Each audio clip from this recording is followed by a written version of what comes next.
Well, I'd love to be talking about something else other than this blessed virus, but it's something that is now invading the hearts and minds and, in fact, the miseries of so many people. This week we heard, for instance, that perhaps guesstimates were made about just how many people were going to be affected. We were hearing back in March and February about the fact we, needed to shut things down.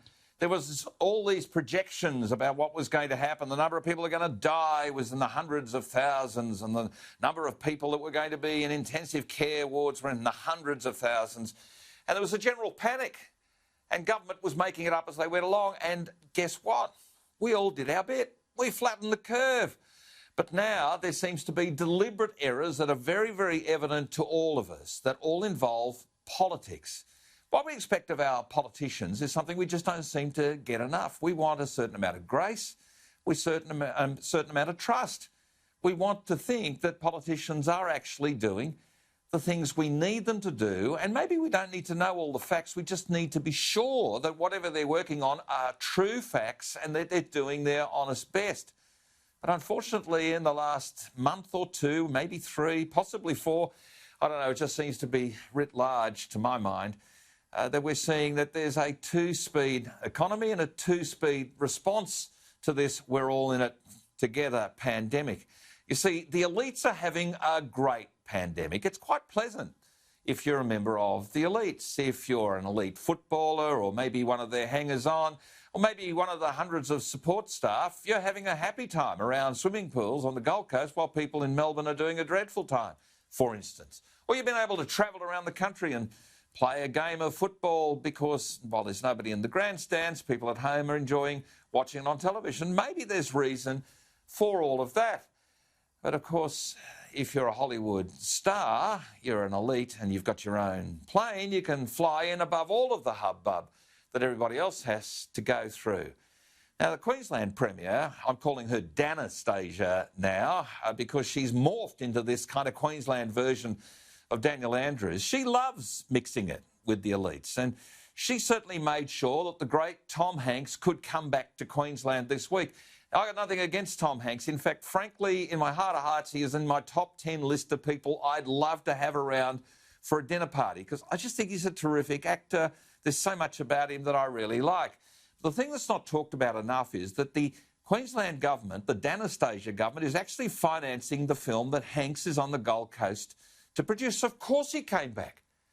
And Danastasia is using taxpayers' money, but she won't tell anybody how much is actually involved. You see, it's all commercial in confidence. Meanwhile, mere mortals are separated at birth, death and marriage events by government decree. It's heartless. It's absolutely heartless. It's soulless, absolutely soulless. And frankly, it's all brainless as well. And the Queensland government, and indeed the Victorian government, and frankly, the West Australian government should hang their head in shame for the sort of hurt that they're inflicting upon members of their state's communities. To say that Queenslanders should only, or Queensland hospitals are only for Queenslanders was, in fact, I thought, a dark moment. But now, as even the Courier Mail are reporting this afternoon, this Queensland Premier has a darkness about her, a darkness and a coldness about her. Her heart is dark and cold. That's what the Courier Mail said this afternoon. They're extraordinary words, and words I would never have expected said about any political leader of any political stripe.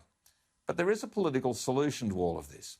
New decisions need to be made on real numbers. New decisions need to be made not on rampant fear campaigns to keep those who are nervous, and understandably so, by all that they're hearing in line. New decisions need to be made, and they need to be made now. Australia needs to open up. We need to isolate those who are, from a health point of view, vulnerable.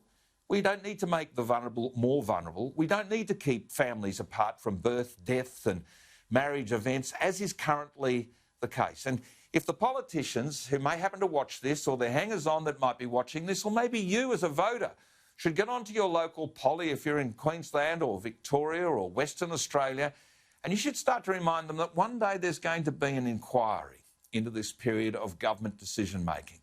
And I'm sure a few of those who are in charge right now are just too selfish, too egotistical to actually understand how wrong they are currently acting, how imperfect they are, how mortal they are in the mistakes they're making.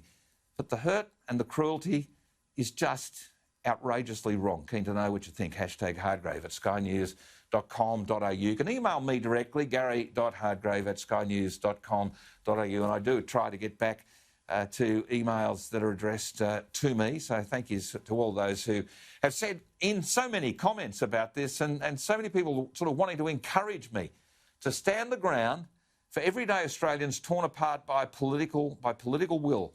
Where there's an election, there's a fear campaign, and where there's an election and a fear campaign, there's bad decisions being taken.